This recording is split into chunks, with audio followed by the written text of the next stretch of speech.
Porque el Observatorio Nacional Ciudadano presentó su reporte semestral y pues señala que en México hoy se registra un homicidio doloso cada 15 minutos, una víctima de homicidio culposo cada 30 minutos, cada media hora matan a alguien en un homicidio culposo, una víctima de extorsión cada hora y una víctima de secuestro cada 12 horas. De acuerdo con el reporte semestral de incidencia delictiva, se ha señalado que en cuestión de seguridad, pues hay un retroceso radical importante, que si bien hay una reducción de los delitos de homicidio doloso y de secuestro, como se ha dicho por parte del gobierno federal, pues hay otros que han aumentado y de los que también hay que hablar. Por eso hago contacto con Francisco Rivas, el director del Observatorio Nacional Ciudadano, a quien como siempre le agradezco muchísimo estos minutos. ¿Cómo estás, Francisco? Muy buenos días. Querida Mónica, siempre un gusto verte, siempre un gusto platicar contigo. Gracias, Francisco, igualmente. Un poco desoladores los números que presenta el informe semestral que hacen ustedes en esta ocasión. A mí me parece aterrador que ahora lo hayan medido en tiempo. Cada media hora un homicidio culposo, cada hora o cada 12 horas un secuestro. Eso es tremendo, Francisco.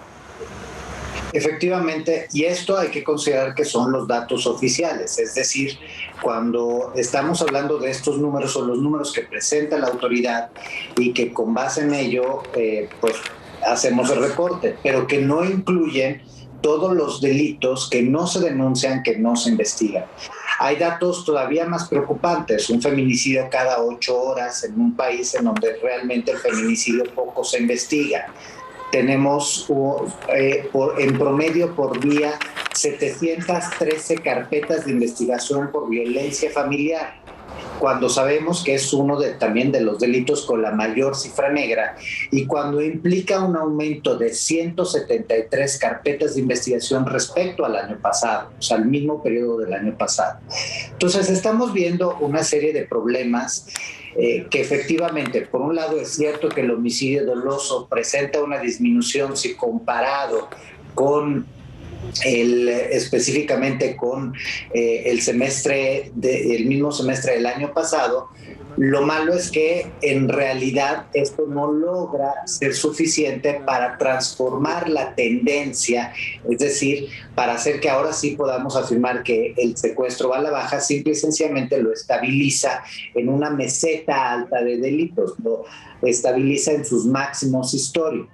Claro. Por otro lado, en materia de secuestro, es cierto que hay una reducción de las carpetas de investigación que inicia a partir del final de 2019, que una parte de la disminución del secuestro se debe a la pandemia y a la actividad acotada, pero también es cierto que hay registros que deben llamar la atención. Por ejemplo, en los últimos años hemos tocado máximos históricos en una categoría que poco se registra, como es la de otras privaciones ilegales de la libertad, que no sabemos qué significa en realidad porque el catálogo no nos permite conocer a detalle, pero cuando estamos hablando de que hay que el año pasado hubo 1,022 secuestros, carpetas de investigación por secuestro, hubo 20,000 carpetas de investigación por privación ilegal de la libertad. Eso pues es una muy mala noticia alrededor de cómo estamos en realidad viviendo los ciudadanos los secuestros y los delitos. Ahí está.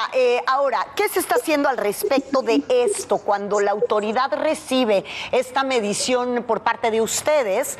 Que sé perfectamente que se reúnen y tratan de coordinar algunas acciones, sin embargo, la ayuda que ustedes ofrecen para generar una estrategia, pues no siempre es muy bienvenida, ¿no? Efectivamente, mira, por un lado, en este reporte nos dimos a la tarea de revisar datos como son el tema del control de confianza de las autoridades federales, en donde vamos muy mal. Estamos en números mínimos de personas que han pasado los controles de confianza en esta administración. Nos dimos a la tarea de revisar esta propuesta de los 50 municipios que pretenden atacar con términos de la violencia y encontramos que primero hay un problema de definición de qué es violencia violencia, y segundo, de por qué atacar esos municipios en particular. Tercero, pues tenemos un problema de distribución del gasto para poder atender los problemas. Tú y yo ya lo hemos platicado, a mí me preocupa mucho que nosotros llevamos pues ya más de 2 años ofreciendo donarles tecnología, donarles capacitación a la Guardia Nacional. Nosotros no cobramos un solo peso y llevamos pues 2 años y medio de reuniones. Yo ya perdí la cuenta si van 20 o 30 y no podemos donarles un minuto de capacitación a una institución que necesita. Claro. Francisco, el tiempo apremia porque nos va a llevar el corte comercial. Te agradezco muchísimo estos minutos y por supuesto vamos a seguir hablando de este tema, de estas cifras y de una probable estrategia que nos saque de este lugar en el que estamos. Muchísimas gracias, Francisco Rivas.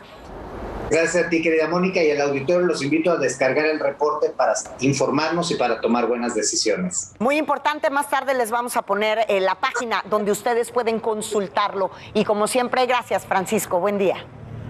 Gracias, Mónica. Un abrazo.